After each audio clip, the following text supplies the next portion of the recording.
If you watched last week's video and something in your chest moved when I said your best years are not behind you, but you closed the video and thought, okay, but now what?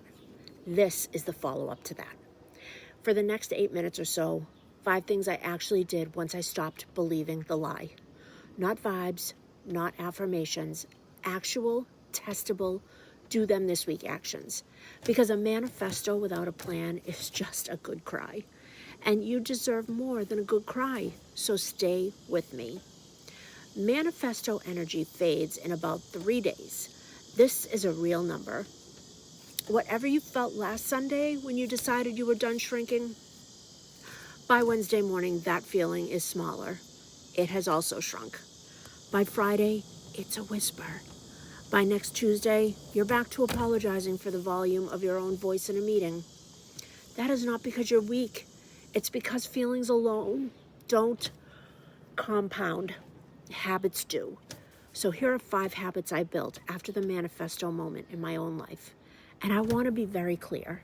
I'm still building all 5 of these. This is not a I fixed it video. This is a here what I've been practicing video. Every one of those still costs me something in the moment. And every one of them has changed my life. So let's get into it. Habit number 1. And this is going to feel too small to matter, but it's not. I stopped adding qualifiers to my sentences. You know exactly what I mean. I know this sounds crazy, but I'm probably wrong here, but this is going to sound stupid, but I'm just a nurse who... Every one of those little qualifiers is a shrink. It is you making yourself smaller before you even speak. You are pre-apologizing for taking up space. And most women in my generation were trained to do it so early that we don't hear ourselves anymore. I started catching mine. Not perfectly and not every time. But every time I caught one on the way out of my mouth, I would stop and just say the sentence without the shrinking part. Here's what I think. Full stop, I disagree. Full stop, no qualifier, no apology, no pre-shrinking. The first 100 times I did this, it felt aggressive. It wasn't. It just felt aggressive to me because I had been quiet for so long that my normal voice sounded loud in my own head. That is the shrinking talking, not you. How did that hit? All right, let's move into the second habit. I started saying no to things I used to accept out of politeness or obligation. This is a big one for me, and I still fight with this every single day. So, the extra shift you didn't need, the family plans that only worked for everyone else, the friend who takes and never asks about my life. The unpaid work I kept doing at work because someone had to. The favor that turned into a job. Every one of those yeses was me saying, your comfort is more important than mine, and you are more important than me. And I will absorb the difference. Ridiculous when I say it that way, isn't it? I started asking myself a different question before I said yes to anything. Just one question. Am I saying yes because I want to? Or because I'm afraid of what happens if I say no? That is one of the most clarifying questions in the English language. If the answer is fear, the answer is no. Not always immediately, not with a fight, but no. I still struggle with this, but I am trying to be more cognizant of it every single day. Number 3, and this is the flip side of the second one. I started saying yes to things I used to decline out of fear. This one gets called self-care a lot in ways that make it sound like bubble baths. It's really not bubble baths, though. It is saying thank you when someone compliments you instead of deflecting. It's taking the opportunity that scared you, even a small one. It's investing in yourself, a coach, a course, a therapist, a gym, without needing to justify it to a committee. It's the moment in the mirror when you wanted to look away and you didn't. Every one of those is a small yes to yourself. They don't feel dramatic. They feel almost silly the first time. That's how you know they're working.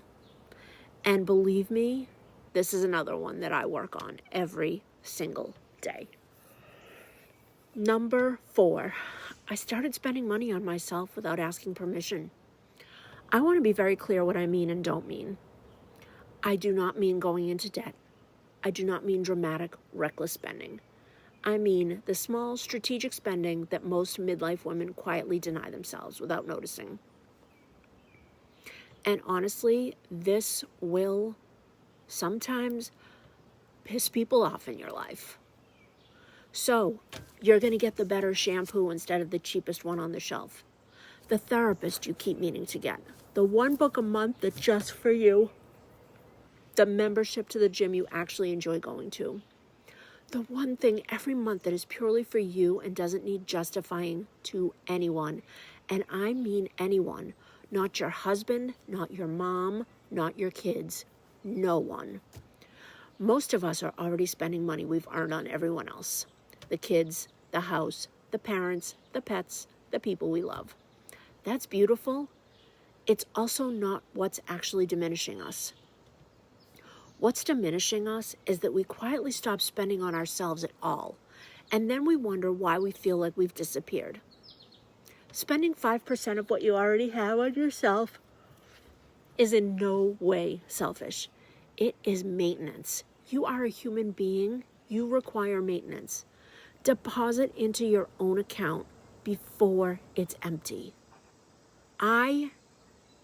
This is the one I probably struggle with the most because I always spend on my kids before me. And then we go into number 5. I stopped waiting and I started building. I want to be careful with this one because I know some of you came to this channel because you were curious about the side business piece. But number 5 is bigger than that. Building something can look like a lot of things. It can be a business, sure. It can also be a book, a garden, a relationship you've been neglecting, a skill you've been meaning to learn, a room in your house you've been meaning to make yours. Anything you were going to do when things settled down. And here's the trap. Things never settle down. The kids do not get to an easier stage. Work does not slow down eventually. You're waiting for a window that's not coming. And while you wait, you shrink another year. I started building the thing I'd been putting off for a decade. Small, imperfectly, 10 minutes a day some weeks, 90 minutes on a good day off. Nothing dramatic, but building, actively. And that version of me that shrinks does not survive that. Because you cannot build something and shrink at the same time. It is mechanically impossible. Building something forces you to take up more space, whether you feel ready or not, which is exactly why so many women avoid building and exactly why you should start today. So, with these 5 habits, notice the pattern. They're all small. All 5 of them are testable this week. And all 5 of them do the same underlying thing. They teach your nervous system over and over that you are allowed to want things. This is the whole game. Not motivation, not affirmations, not a manifesto video. Repetition. Small habits that tell your body every day, I'm allowed to be here. I'm allowed to take up space. I am allowed to want more. And every time you repeat that with an action, not a feeling, an action, the shrinking loses its grip a little bit more. So let me tell you what I do plainly. I help women in healthcare build a life and a business in the beauty industry so extra shifts become a choice and not a necessity. But underneath that, the reason I actually do it is because building is the fastest way I have ever found to stop shrinking. If you build with me, we build one specific thing together. If you never build with me, you still deserve to build something. That specific thing matters less than the fact that you are building. Keep that in mind. Here's what I want you to do this week. Pick just one of these 5. Just one. Don't try all of them. That is a recipe for quitting everything. Pick the one that made your chest tighten when I described it, because that is the one you need. Then do it this week once and watch what happens. If you want to tell me which one you picked, comment start below. Nurse to nurse, woman to woman. I want to know which one hit, and I want to hear how it went. Your best years are not behind you, but feelings won't get you there. Habits will. Comment start below, and I will see you next week.